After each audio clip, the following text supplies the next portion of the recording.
بسم الله والحمد لله والصلاة والسلام على رسول الله وعلى آله وصحبه ومن والاه. رب اشرح لي صدري ويسر لي أمري واحلل عقدة من لساني يفقهوا قولي. Parlons aujourd'hui d'un sujet qui est très important, ordonner le bien et interdire le mal. Ordonner le bien et interdire le mal fait partie des très grandes adorations. Et c'était la mission la plus importante des prophètes. Sans cette adoration, la religion ne nous serait jamais parvenue et nous aurions tous été égarés et ignorants. Et sachez qu'ordonner le bien et interdire le mal, selon ses capacités, est une obligation qui vient du Coran et de la Sunna. Allah tabaraka wa ta'ala, il nous dit dans Surat Al-Imran, Surat 3, verset 110, كنتم خير أمة أخرجت للناس تأمرون بالمعروف وتنهون عن المنكر وتؤمنون بالله. Vous êtes la meilleure communauté qu'on ait fait surgir pour les hommes. Vous ordonnez le convenable, interdisez le blâmable et croyez en Allah. On voit ici que nous sommes la meilleure communauté. Pourquoi? Parce qu'on ordonne le convenable convenablement et on interdit le blâmable sans faire de blâmable. Et on va décortiquer, Inch'Allah, tout ça, bi'idhnillah. Nous sommes donc la meilleure communauté. Ce par quoi nous sommes la meilleure communauté, c'est la da'wa.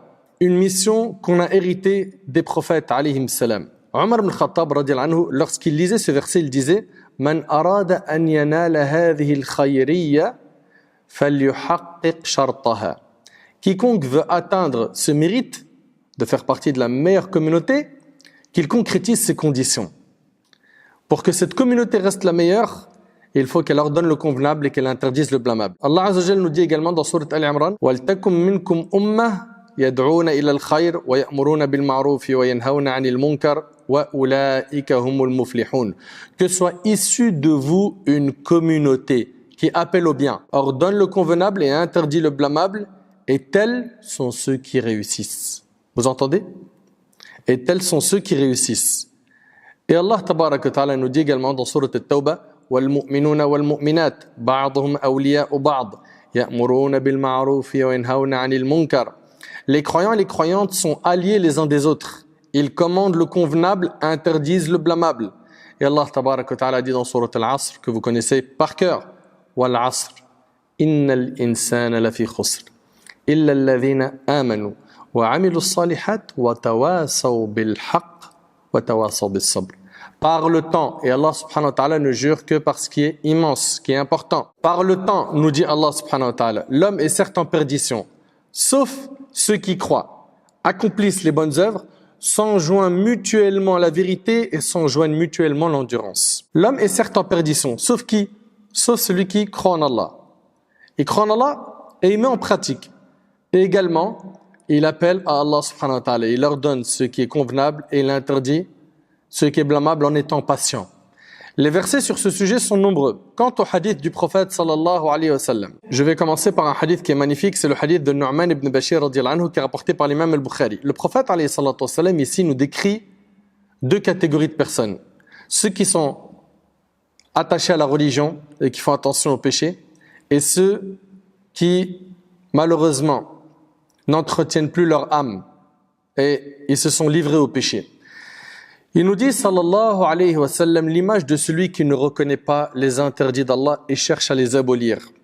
Et l'image de celui qui les transgresse est celle d'un groupe de gens. Et celle d'un groupe de gens qui ont tiré au sort pour donner à chacun d'eux sa place dans un bateau. Donc il y a deux groupes.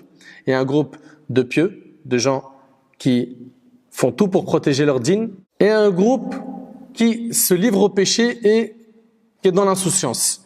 Donc ces deux groupes, ils se sont répartis les étages d'un bateau. À certains revint le pont et à d'autres la cale. Ceux qui logeaient dans la cale étaient obligés de passer par le pont pour puiser l'eau. Vous êtes d'accord avec moi que ceux qui sont en bas, ils sont obligés de faire quoi? De monter à l'étage pour puiser l'eau de la rivière. Et ceux qui sont en haut, c'est les pieux. Ceux qui sont en bas, c'est ceux qui sont éloignés de la religion. Et ils dirent, donc ceux qui sont en bas, dans l'étage du bas du bateau, si nous faisions un trou dans la partie qui nous revient, nous cesserons de déranger ceux qui sont au-dessus de nous. Mais qu'est-ce qui va se passer si ils creusent un trou dans le bateau? Le bateau va couler. Et les pieux et les impies vont tous couler. Les pieux et les impies vont donc se retrouver sans bateau. Et là, le prophète sallallahu alayhi wa sallam, il dit que si ceux de l'étage, les pieux, s'ils les laissent réaliser ce désir, c'est leur perte à tous. Et s'ils les en empêchent, c'est leur salut à eux tous. Et en fait, c'est exactement la même chose. Dans notre communauté, on est dans un bateau. Il y a parmi nous des gens qui sont en train de creuser dans le bateau, ils veulent le faire couler. Et tant qu'il y aura des gens qui ordonnent le convenable et qui interdisent le blâmable, le bateau il est protégé.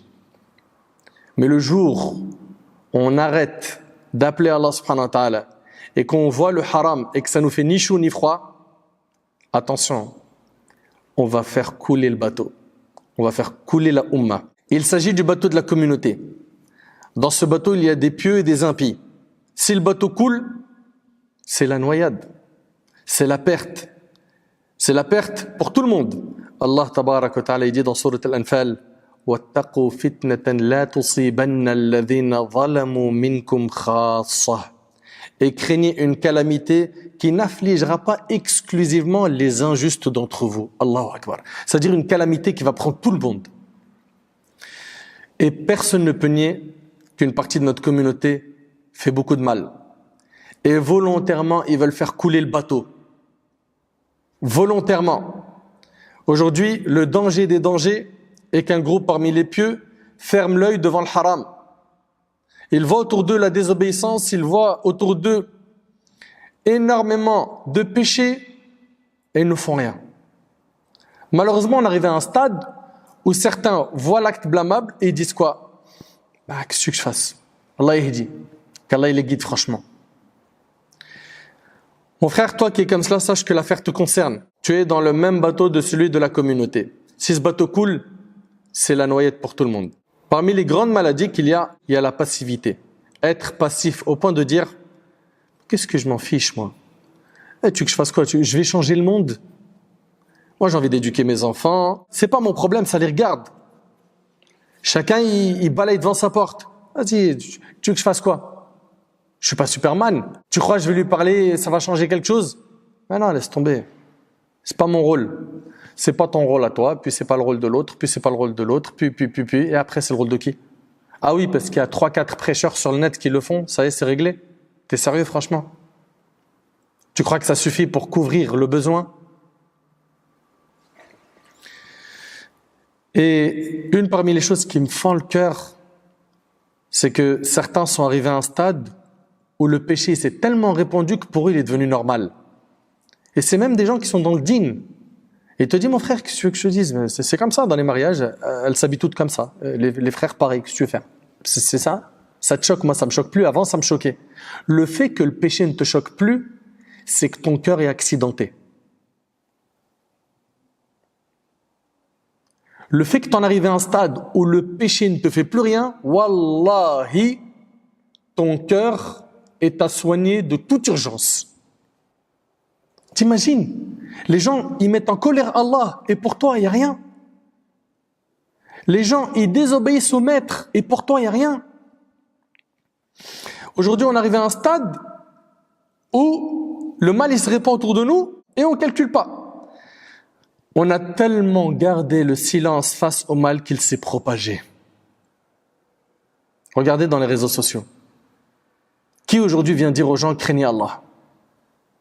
Avec toutes les dérives qu'on voit chez la jeunesse, chez les frères, chez les sœurs, influenceurs, influenceuses. Qui aujourd'hui leur dit stop, oh, tu vas où ? Non. Parce que d'ailleurs, si je lui dis stop, je vais me mettre à dos ses fans, ses abonnés. J'ai pas les épaules, moi, pour tenir. Subhanallah. Et par contre, de l'autre côté, les gens du faux et de l'égarement, eux, ils désobéissent à Allah dans le calme. Ah, aucune gêne, aucun complexe, aucun problème. Et nous, qui connaissons la vérité, nous qui avons le devoir d'appeler Allah subhanahu wa ta'ala, on a honte de dire Allah a obligé ça, Allah a interdit ça. La hawla wa la quwwata illa billah. Si on laisse les gens de la communauté désobéir à Allah subhanahu wa ta'ala sans les rappeler à l'ordre, c'est notre perte à tous. On voit aujourd'hui des gens dans notre bateau creuser par le fait de fumer la cigarette. Et on les laisse creuser. Par le fait de fumer du shit et de le vendre. On les laisse creuser. par le fait de voler et on les laisse creuser dans le bateau, par le fait d'avoir des relations illicites avec le sexe opposé et de s'en vanter et d'afficher ça dans les réseaux sociaux et d'en parler avec leurs amis pour dire « t'as vu hier soir ce que j'ai fait ?» et on les laisse creuser dans le bateau. La fornication qui se propage, on laisse le bateau se détruire. Il prend l'argent de riba pour acheter une grosse voiture, une belle maison, on le laisse creuser sans problème. Certains, ils en arrivent à prendre les armes dans les cités et s'entretuer, on les laisse creuser dans le bateau. Tu veux qu'on fasse quoi, mon frère? Ils écoutent personne, eux. Mais si tout le monde réfléchit comme toi, donc ça y est, c'est fini. On arrête d'ordonner le convenable et on arrête d'interdire le blâmable. C'est fini, ça se termine, c'est terminé. Ils mentent, ils médisent, ils mangent l'argent de l'orphelin, ils insultent, ils se montent la tête les uns contre les autres. Ils ne respectent plus les liens familiaux. Ils coupent les liens avec leurs parents, avec leurs frères et sœurs, en Allah ou de sang. Ils s'habillent avec un code vestimentaire non islamique. Ils ont le cœur mort ou malade. Ils creusent dans le bateau et ça ne te dérange pas. C'est la noyade pour tout le monde. Regardez ce hadith, comment il est très fort. La mère des croyants, Zaynab bint Jahsh, radiyallahu anha, une parmi les épouses du prophète sallam. Elle rapporte que le prophète sallam est rentré un jour chez elle épouvanté. Il répétait en signe d'étonnement et d'impuissance devant la gravité de la chose, La ilaha illallah, il n'y a de divinité qu'Allah.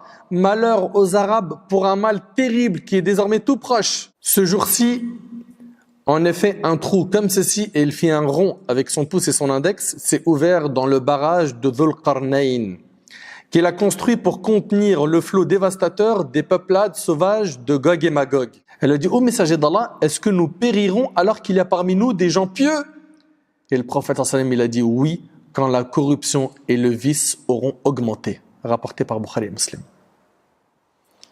Et wallahi, la corruption et le vice ont augmenté. Et les pieux de la communauté sont devenus passifs. On vit une époque où on voit le mal autour de nous sans que ça nous brûle le cœur, ça nous dérange plus. Et là, certains ne se soucient absolument pas de l'état de la communauté. L'essentiel pour eux, c'est quoi? Rire à fond, manger bien comme il faut, s'habiller, dormir, s'amuser, se divertir, voyager. Et voilà. Pour ce qui est du reste, il te dit clairement, c'est pas mon problème, ça ne me concerne pas.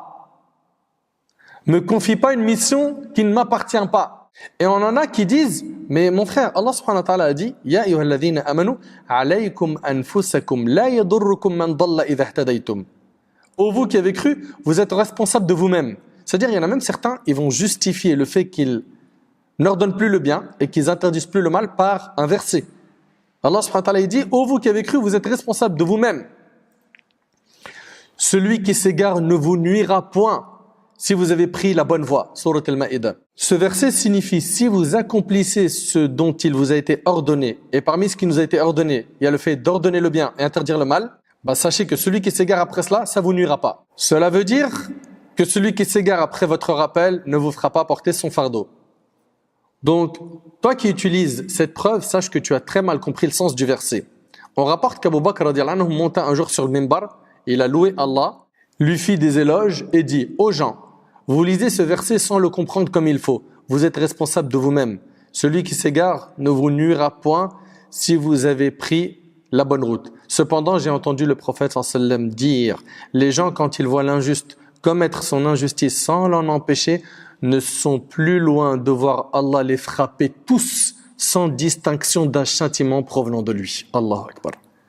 Et c'est rapporté par Abu Daoud. C'est de cette manière qu'il faut comprendre ce verset. Le fait de ne pas se soucier du mal et de la corruption qui se multiplient autour de nous, le fait de délaisser la da'wa peut faire qu'Allah subhanahu wa ta'ala soit en colère contre nous. Qu'il soit en colère contre nous. Aïcha radiyallahu ta'ala anha a rapporté dans le hadith d'Ibn Majah, ordonnez le convenable et interdisez le blâmable avant que vous n'invoquiez, que vous fassiez des doigts et qu'il ne vous soit pas exaucé. Allahu Akbar. Nous vivons vraiment une situation amère. Nous sommes presque 2 milliards de musulmans sur terre. Et on a des millions de musulmans et de non-musulmans autour de nous qui désobéissent à Allah et ça ne fait pas bouger notre cœur. T'imagines? Dans le monde, il y a 5 milliards environ de non-musulmans. Des gens qui associent Allah, qui ne reconnaissent pas Allah, qui n'adorent pas Allah. Ça te fait pas mal au cœur de voir que ces gens-là ne connaissent pas le tawhid, l'unicité d'Allah subhanahu wa ta'ala. Dans notre communauté, il y a encore beaucoup de choses à revoir. La prière, certains ne sont pas sérieux. La zakat, plein de gens ne savent même pas comment la calculer. Également, il y a le fait de ne pas appeler à Allah subhanahu wa ta'ala. Le prophète sallallahu alayhi wa sallam, dans le hadith d'Abi Sa'id al-Khudri, radiyallahu anhu, il a dit que celui d'entre vous qui voit un acte blâmable, qu'il le corrige avec sa main. Vous le connaissez ce hadith. S'il n'en est pas capable, qu'il le corrige avec sa langue. S'il n'est pas capable, qu'il le désapprouve en son fort intérieur. C'est là le degré le plus faible de la foi rapportée par Muslim.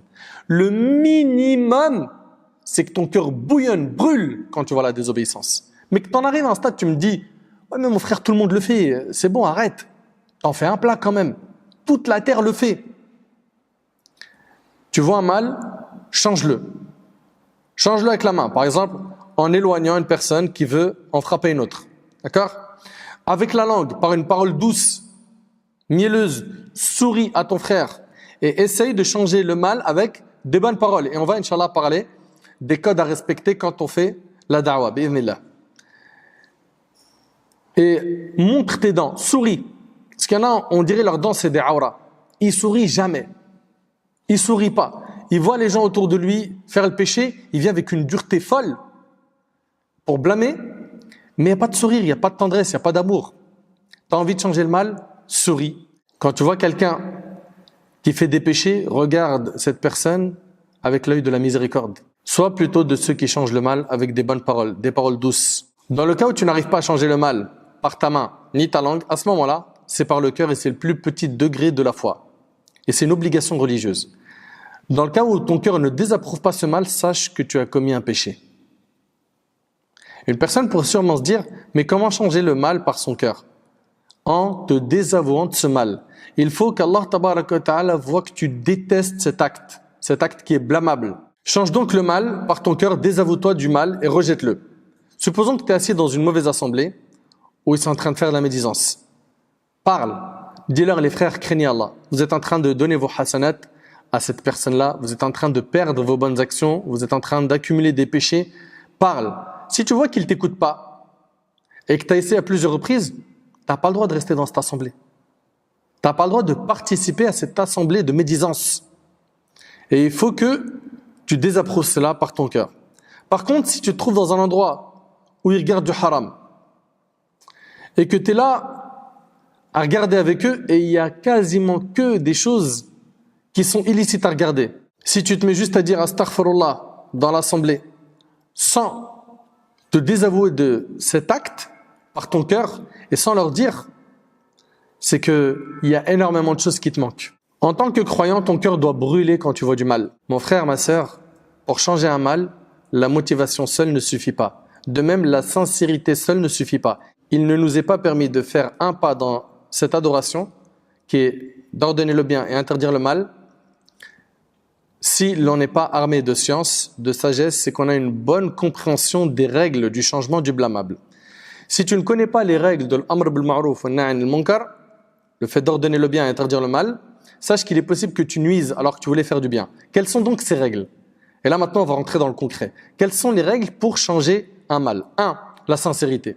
Mon frère, ma sœur, tu es parti conseiller une personne. Qu'est-ce qui t'a poussé à le faire? Est-ce que tu l'as fait pour Allah? Ou pour qu'on dise, Mashallah, t'as vu, il a changé, elle a changé. C'est devenu un pieux. C'est devenu une pieuse. Il connaît beaucoup maintenant aujourd'hui. Rappelle-toi que les actions ne valent que par leurs intentions. Donc, tu vas les conseiller. 1, c'est pour Allah subhanahu wa ta'ala, pas pour autre chose. Tu as des gens qui rêvent de voir leurs frères et sœurs se tromper afin de se réjouir. Ceux-là ne connaissent rien de la fraternité. Si tu n'es pas sincère dans ta da'wah, revois ton intention. 2, fais toi-même ce que tu ordonnes aux gens de faire. On n'est pas en train de dire que tu dois être parfait, mais crédible. Crédible. Imagine, tu viens voir quelqu'un et tu lui dis « Frérot, t'abuses. La cigarette, tu la lâches pas. Arrête, c'est bon. » Et pendant que tu es en train de lui parler, tu fais « c'est relou, franchement. T'es en train de te détruire. Moi, c'est pas pareil. T'as vu, j'ai pas le même âge que toi, mais t'as vu, toi? Quel crédit t'as? Quel crédit t'as? Tu veux ordonner le bien, interdire le mal? Commence par toi. Viens pas dire à quelqu'un, prie, tu pries pas. Viens pas dire à quelqu'un, ma sœur, porte le hijab et tout. Ça y est, regarde, t'es prête finalement. Qu'est-ce qui t'empêche? Et tu le portes pas encore. Sois crédible. Allah tabarak wa ta'ala, il nous dit أَتَأْمُرُونَ النَّاسَ بِالْبِرِّ وَتَنْسَوْنَ أَنفُسَكُمْ وَأَنْتُمْ تَتْلُونَ الْكِتَابَ أَفَلَا تَعْقِلُونَ. Commanderiez-vous aux gens le fait de faire le bien et vous oubliez vous-même de le faire alors que vous récitez le livre? Êtes-vous donc dépourvus de raison? Et Allah subhanahu wa ta'ala dit يَا أَيُّهَا الَّذِينَ آمَنُوا لِمَ تَقُولُونَ مَا لَا تَفْعَلُونَ كَبُرَ مَقْتًا عِندَ اللَّهِ أَن تَقُولُوا مَا لَا تَفْعَلُونَ. Ô vous qui avez cru, pourquoi dites-vous ce que vous ne faites pas? C'est une grande abomination auprès d'Allah que de dire ce que vous ne faites pas. Et il y a un hadith, wallah, il fait très peur. Il est rapporté par Bukhari et Muslim, selon Osama ibn Zayd radiyallahu anhu, le prophète sallallahu alayhi wa sallam a dit: le jour de la résurrection, on fait venir l'homme pour le jeter dans le feu. Wal'iyadhu billah. Ses intestins sortent de son anus. Wallah, l'image, elle fait vraiment peur. Écoutez bien. Et il tourne en les traînant après lui comme tourne l'âne autour d'un moulin. C'est rapporté par Bukhari et Muslim. Les gens de l'enfer se rassemblent alors autour de lui et lui disent: oh un tel, qu'est-ce qui t'arrive? N'est-ce pas toi qui ordonnais le bien et interdisais le mal? Il dira: si, j'ordonnais en effet le bien sans le faire moi-même. Et j'interdisais le mal tout en le faisant. Allahu Akbar. Ça fait peur. Hein? Donc 1, sois sincère. 2, sois crédible. 3, fais en sorte que la personne à qui tu vas faire la da'wah t'aime. C'est-à-dire quoi? Décore ton conseil. Comme on dit, mets la couche de miel avant de mettre la piqûre. Viens le voir et fais-lui des éloges. Il a sûrement des qualités, elle a sûrement des qualités. Dis-lui: Mashallah, franchement, je vois en toi que tu aimes faire le bien. Et flatte-le. Gonfle-le. Et tu sais, de cette manière, qu'est-ce qui va se passer? Ses oreilles, tabarakallah, vont être réceptifs. Ça va être des satellites, prêts à t'écouter. Mais dans le cas où tu viens, tu lui dis: frérot, subhanallah, regarde, on t'a vu hier, on t'a dit à la mosquée, ça c'est haram. Aujourd'hui, tu viens à la mosquée, tu pries mal. Regarde, tu fais n'importe quoi. Et en plus de ça, je me souviens qu'une semaine avant, on t'avait déjà fait ce reproche. Et tu es là, tu es en train de le déchirer. Franchement, il va t'écouter facilement? C'est dur, c'est dur. D'ailleurs, il est dit: Inna an-nusha thaqil, fala tursiluhu jabala. Le conseil à la base, il est lourd, il est pesant. Déjà à la base, un conseil, c'est lourd. Toi, viens pas le transmettre à quelqu'un en lui jetant une montagne. Non, au contraire, essaye de faire le nécessaire. Pourquoi? Pour qu'il puisse écouter ton conseil. Mashallah, je vois que tu as évolué. Toi, ça se voit que tu aimes faire le bien. Tu es toujours souriant, tu es toujours là pour les gens. Flatte-le. Flatte-le. De cette manière-là, il va écouter ton conseil. On doit aimer pour nos frères ce qu'on aime pour nous. Nous, on aime bien quand on nous parle avec hikmah, avec douceur. Pourquoi nous, quand on parle avec les gens, on sort toutes les armes et on est méchant? Le prophète sallam a dit: nul d'entre vous ne sera un véritable croyant que lorsqu'il aimera pour son frère ce qu'il aime pour lui-même. Rapporté par Bukhari et Muslim selon Anas. Et puis parmi les choses qui adoucissent le cœur et qui rapprochent les cœurs, il y a le fait de faire quoi? Un petit cadeau, un petit geste. Par exemple, ce frère-là, tu le vois souvent à la mosquée ou dans le quartier et tu as envie de lui faire passer un message. Et tu sais qu'il est influent dans le haram. Ou non, il se fait du tort à lui-même. Eh ben, tu viens par exemple avec un musc, un petit parfum, et tu lui offres, tu lui dis: franchement, je voulais t'offrir ça. Et tu parles pas beaucoup, tu pars. Ça fait un effet impressionnant sur les cœurs. Après avoir offert un cadeau à cette personne et qu'elle commence à t'aimer, fais-lui aimer la religion.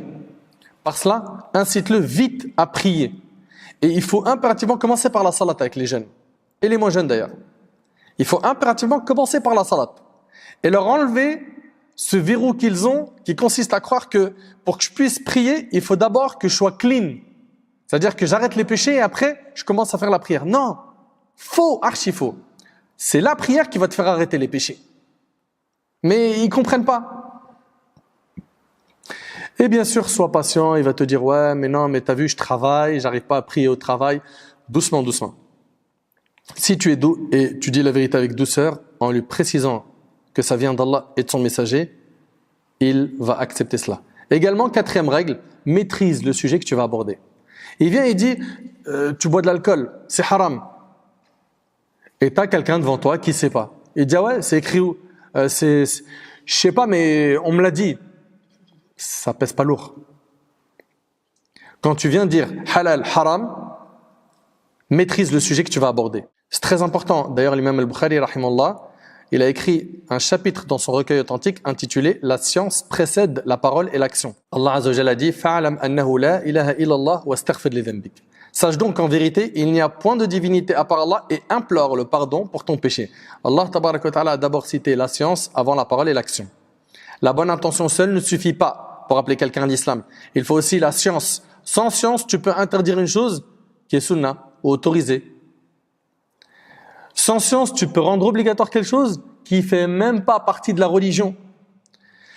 Allah tabaraka wa ta'ala nous dit قُلْ هَذِهِ سَبِيلِي أَدْعُو إِلَى اللَّهِ عَلَى بَصِيرَةٍ. Dis, voici ma voie, j'appelle les gens à la religion d'Allah, moi et ceux qui me suivent, nous basons sur une preuve évidente. Quand tu parles avec des preuves. Et quand on parle de preuves, il ne suffit pas de l'avoir lu sur internet ou dans un livre, il faut comprendre la preuve. Et tout ça, 90%, je dirais même 100% des francophones, ils n'y ont pas accès. Parce qu'il faut l'arabe, tu as un blocage. Tu as un blocage. Tant que tu n'as pas l'arabe, tu es bloqué. Tu es bloqué dans ta compréhension, dans ton épanouissement spirituel. Et c'est pas difficile d'apprendre l'arabe. Faut arrêter d'être feignant. Apprenez l'arabe, c'est rapide. Le prophète, dès qu'il a reçu la révélation, immédiatement, il a appelé Allah. Il a été la cause de la conversion d'Abu Bakr as-Siddiq radiyallahu anhu, de Ali ibn Abi Talib, Zayd ibn al-Haritha, Khadija radiyallahu anha.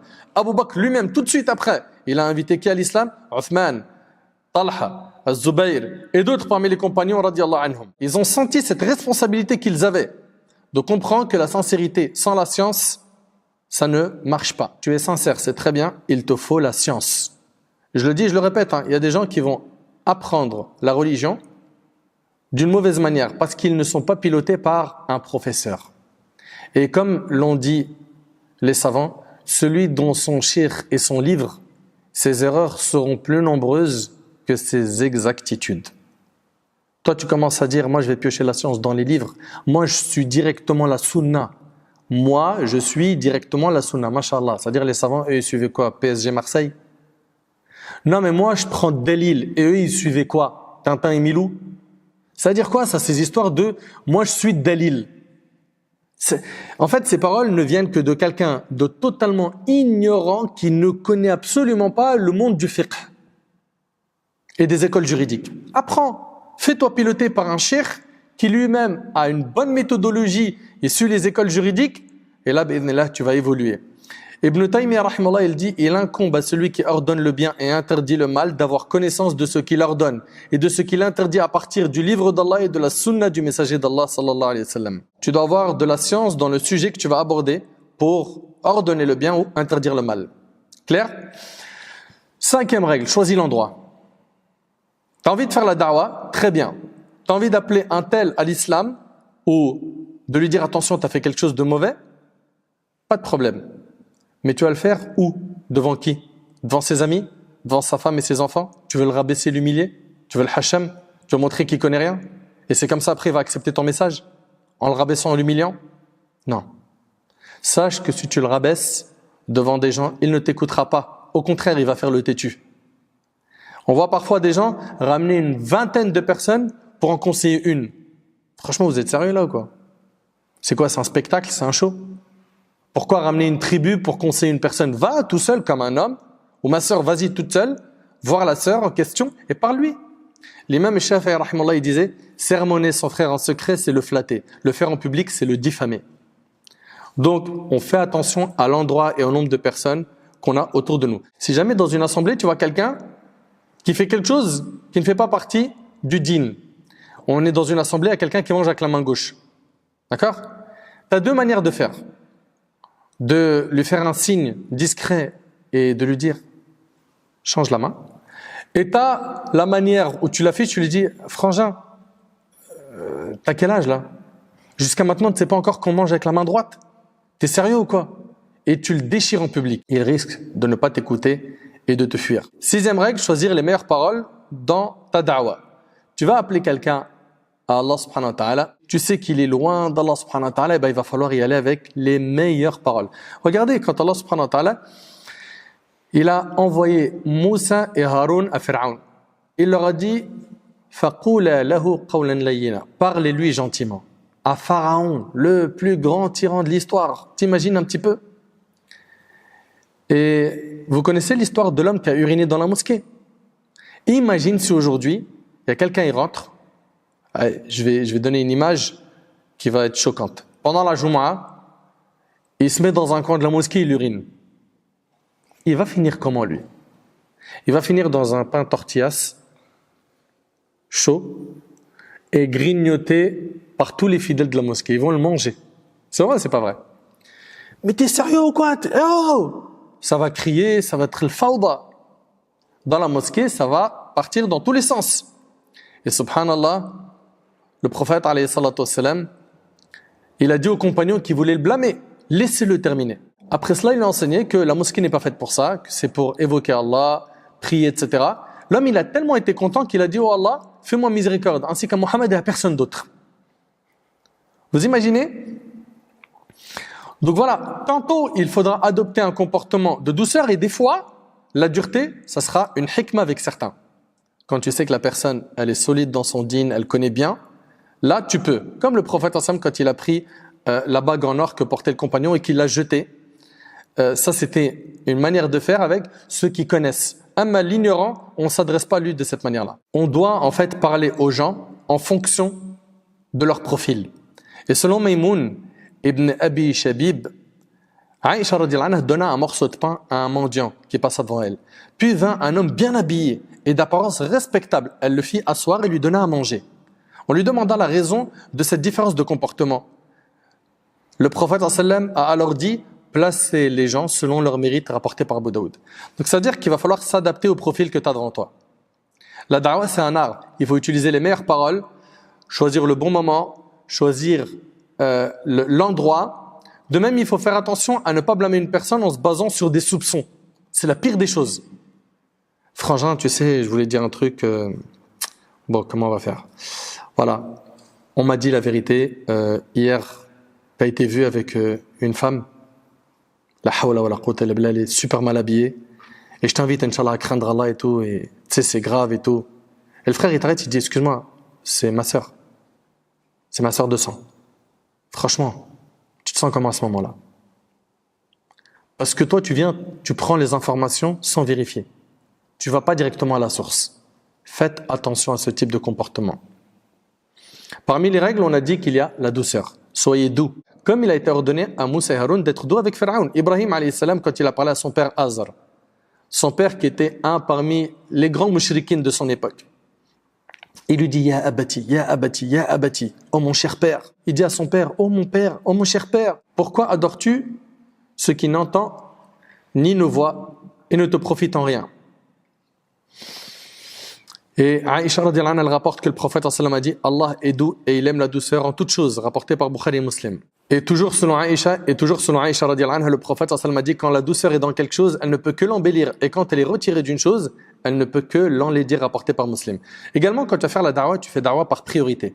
Quelqu'un qui boit de l'alcool et qui fume la cigarette, tu dois d'abord t'attaquer au plus grand des péchés qu'il fait et tu fonctionnes comme ça par priorité.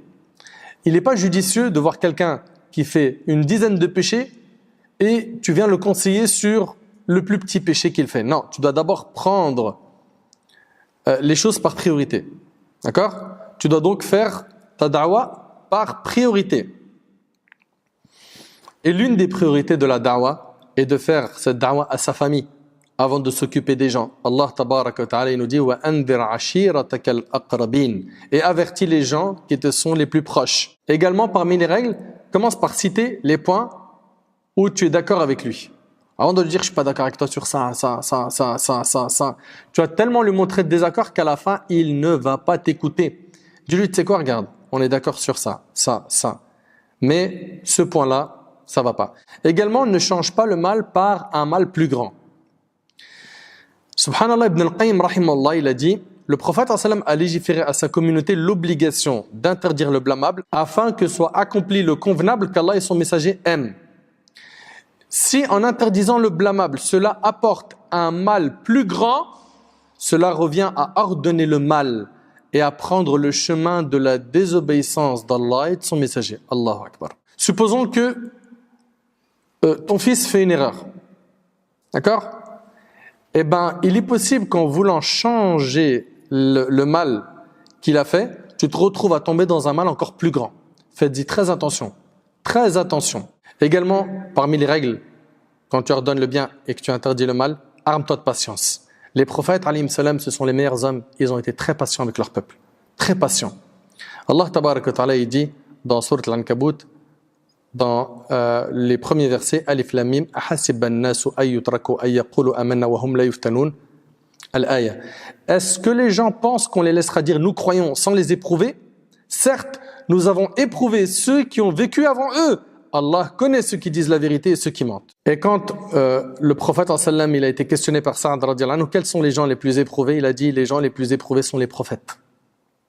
Donc toi qui appelles Allah, sache que tu vas rencontrer des épreuves. Et ça c'est normal. Plus tu vas te rapprocher du chemin des prophètes, plus tu vas payer les mêmes factures qu'eux. Ils ont connu beaucoup d'épreuves, la perte d'enfants, la perte des membres de leur famille, que ce soit épouse ou oncle, la perte de l'argent, énormément d'épreuves peuvent te toucher. Parmi les épreuves que connaît le prêcheur, il y a le fait qu'il entende des critiques sur lui. Et ça, c'est pas nouveau. Le prophète sallallahu alayhi wa sallam, il a déjà connu cela. Et pas que. Les prophètes avant lui ont connu cela. Et toute personne qui appelle à Allah doit avoir le dos solide. Pourquoi? Parce que tu ne feras jamais l'unanimité. C'est une obligation qu'il y aura des gens qui vont venir parler de toi en mal, te critiquer, inventer des choses sur toi. Et aujourd'hui, on le voit sous un nouveau nom. Ça s'appelle mise en garde. Et quand les jeunes ils reçoivent ça, on dirait qu'ils ont reçu un verset du Coran. Oh, il y a une mise en garde sur un tel. Ah, je savais pas, j'écoute plus. Mais qui met en garde? C'est quoi le contenu de la mise en garde? Est-ce que le contenu de la mise en garde pèse réellement au niveau du religieux? Non. Les gens d'ailleurs, quand tu lui dis pourquoi tu n'écoutes pas un tel, il dit écoute l'audio, il y a une mise en garde. D'accord, très bien, mais qu'est-ce qu'on lui reproche concrètement? Écoute l'audio, il y a une mise en garde. Mais d'accord, c'est quoi les erreurs qui ont fait qu'il n'est plus de la sunna, on n'a plus le droit de l'écouter? Bah, je sais pas moi, t'as qu'à écouter l'audio. Il n'est même pas capable de retenir un point. C'est pour vous montrer en fait, subhanallah, aujourd'hui, c'est devenu des modes qui s'éparpillent comme ça, où c'est devenu facile de déchirer l'honneur d'un musulman et d'une musulmane sans problème. Finalement, ils se font du tort quand eux-mêmes. Moi, personnellement, ça me rajoute que des hasanats, les mises en garde. Ni plus ni moins. Et ça me fait bien dormir la nuit. Et celui qui a des doutes, je sais plus, franchement, on m'a dit sur Nader et tout, m'écoute plus. T'as des doutes? Tu sais pas s'il faut écouter au Nader ou pas? M'écoute plus, écoute quelqu'un d'autre. Écoute ceux qui sont pas douteux. C'est aussi simple que ça. J'aurais été moi dans la bulle d'une secte, je t'aurais dit quoi? Non, mais attends, je vais t'expliquer pourquoi il faut m'écouter et j'aurais tout fait pour te garder autour de moi. Va écouter là où ton cœur s'apaise. Point barre. Ok? Perds pas ton temps avec moi. Moi, me concerne, je suis pas important pour que tu viennes t'arrêter sur Nader Abou Anas, il a dit, Nader Abou Anas, il a fait. Moi, j'ai pas le temps avec ça. Et ça veut pas dire que j'écoute pas les conseils. Non, grâce à Allah Azza wa Jal, je suis entouré. Alhamdulillah, on reçoit des conseils, on reçoit des critiques qui sont constructives. Mais malheureusement, aujourd'hui, voilà, les gens, ils réfléchissent plus. Il y a une mise en garde, khlas, on est tous derrière. Et on nous a envoyé aujourd'hui des listes de mise en garde. T'as 45 noms, il faut les suivre, hein. Attention. Hein. Et puis, si on a un parmi eux, t'es pas d'accord, c'est que t'as pas prêté allégeance au haqq. Voilà, donc le prophète Hassam a connu ça, les prophètes avant lui, ils ont dit sur le prophète Hassam qu'il est fou, que c'est un sorcier, qu'il fait de la magie, etc., etc. Et le prophète Hassam, il a continué son chemin. Et n'oubliez pas, Allah subhanahu wa ta'ala, il fait éclater la vérité. Toute personne qui est sincère, Allah subhanahu wa ta'ala, il le ramène vers le droit chemin. Beaucoup de gens, des fois, ils sont perdus avec toutes ces critiques, ils savent pas comment faire. Wallah, sois sincère et demande à Allah subhanahu wa ta'ala. Et suis pas tes passions. Suis réellement la religion d'Allah subhanahu wa ta'ala sans t'attacher aveuglement, comme on le voit aujourd'hui, à un groupe, et puis tout le reste est disqualifié, c'est eux les perdus le jour du jugement. Non, t'inquiète pas. Et puis, concernant ceux et celles qui appellent Allah, qui sont critiqués, Allah, il les défend. Inna Allah yudafi'u 'anil ladhina amanu. Allah prend la défense de ceux qui croient. Également, ceux qui appellent Allah subhanahu wa ta'ala dit Ya ayyuhalladhina amanu isbiru wa sabiru wa rabitu wattaqullah la'allakum tuflihun. Oh les croyants, soyez endurants, incitez-vous à l'endurance, luttez constamment et craignez Allah afin que vous réussissiez. Mes frères et sœurs, après avoir vu en bref les règles pour ordonner le bien et interdire le mal, j'aimerais quand même vous dire que notre rôle n'est pas de changer les cœurs, mais de rappeler aux gens ce qu'est la vérité. Car celui qui change les cœurs, c'est ni toi ni moi. C'est Allah subhanahu wa ta'ala. Tu peux faire tous les efforts que tu peux. Si Allah subhanahu wa ta'ala a décidé de ne pas guider un tel, il ne sera pas guidé. Le prophète, il a tout fait avec son oncle Abu Talib, qui était un bouclier humain pour lui, de son vivant. Et il n'a pas été guidé. Rappelez-vous, Allah subhanahu wa ta'ala dit « Innaka la tahdi man ahbabt, walakinna Allah yahdi man yasha » Tu, Mohammed, ne guide pas celui que tu aimes, mais c'est Allah qui guide qui il veut. Toi, ton rôle, c'est « Fadhakkir ». Fadhakkir innama anta mudhakkir lasta alayhim bimusaydir. Eh bien, rappelle. Tu n'es qu'un rappeleur. Tu n'es pas un dominateur sur eux. Et sache que si tu appelles Allah subhanahu wa ta'ala et peu de gens répondent à ton appel, tu n'es pas meilleur que certains prophètes qui vont venir le jour du jugement, personne ne les a suivis. Dans le hadith d'Ibn Abbas qui est rapporté par Muslim, le prophète sallallahu alayhi wa sallam a dit « Les différentes communautés me furent présentées et je vis un prophète ou deux accompagnés d'un groupe d'hommes et un prophète qui n'avait aucun compagnon. Un prophète qui a appelé Allah et personne ne l'a suivi. » Subhanallah. Ça montre que ce qui t'est demandé, c'est de transmettre. Le résultat, il ne t'appartient pas. Ça montre que nous, on est responsable de la transmission et non du résultat. Prenons exemple sur le prophète sallallahu alayhi wa sallam qui a rempli sa mission de prêcheur. Allah tabarak wa ta'ala nous dit dans sourate At-Tawbah لَقَدْ جَاءَكُمْ رَسُولٌ مِّنْ أَنفُسِكُمْ عَزِيزٌ عَلَيْهِ مَا عَنِتُّمْ حَرِيصٌ عَلَيْكُمْ بِالْمُؤْمِنِينَ رَءُوفٌ رَحِيمٌ. Certes, un messager pris parmi vous est venu à vous, auquel pèsent lourd les difficultés que vous subissez, qui est plein de sollicitude pour vous, qui est compatissant et miséricordieux envers les croyants. Et subhanallah, le prophète sallallahu alayhi wa sallam dit dans le hadith d'Abi Huraira, qui est rapporté par Bukhari et Muslim, et c'est le dernier hadith que l'on cite, et il est très fort.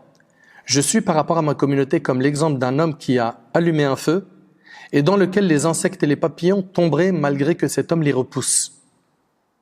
Le prophète sallallahu alayhi wa sallam, il dit, écoutez bien, je suis par rapport à ma communauté comme l'exemple d'un homme qui alluma un feu et dans lequel les insectes et les papillons tomberaient malgré que cet homme les repousse. Le prophète sallallahu alayhi wa sallam, il essaye de nous écarter du feu. Il fait tout pour nous écarter du feu. Quant à moi, je vous empêche de vous précipiter dans le feu en vous tenant par la ceinture, mais malheureusement, certains de vous m'échappent. Allahu Akbar. Allahu Akbar. Mais malheureusement, certains de vous m'échappent. Le prophète sallallahu alayhi wa sallam, il a tout fait, pour que les gens apprennent à connaître Allah et qu'ils soient sur le chemin de la guider. Mais il y a des gens qui ne veulent pas de ce chemin. Depuis le premier jour où il a reçu Iqra, jusqu'à sa mort, son principal souci, c'était la da'wa, d'appeler les gens à Allah. Faisons de ce souci notre principal objectif et sachez que, avec cette adoration, nous pourrons, par la permission d'Allah, être la cause du changement des gens de notre famille, de nos amis, de notre quartier. Et c'est de cette manière que la société s'améliorera. Encore faut-il œuvrer, prendre ses responsabilités. أسأل الله سبحانه وتعالى أن ينفعني بما قلت وأن ينفعكم بما سمعتم. هذا ما أعلم والله عز وجل أعلى وأعلم. سبحانك اللهم بحمدك أشهد أن لا إله إلا أنت أستغفرك وأتوب إليك وآخر دعوانا أن الحمد لله رب العالمين والسلام عليكم ورحمة الله